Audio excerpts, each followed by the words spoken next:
जर तुम्ही शेत जमिनीवरील प्लॉट खरेदी करत आहात तर मग कायदेशीर बाबी समजून घ्या, अन्यथा पैसा अडकवून तुम्ही अडकून बसाल. कारण महाराष्ट्रात शासनाने प्रत्येक तालुक्यासाठी जमिनीचे प्रमाणभूत क्षेत्र हे ठरवलेले आहे. म्हणजेच या प्रमाणभूत क्षेत्रापेक्षा कमी तुकडा तुम्ही खरेदी करू शकत नाही.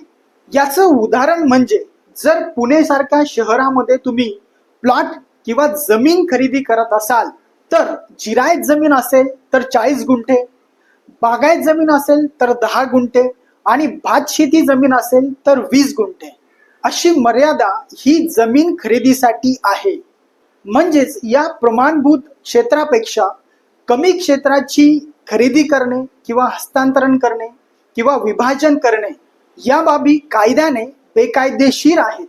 म्हणूनच तुम्ही जर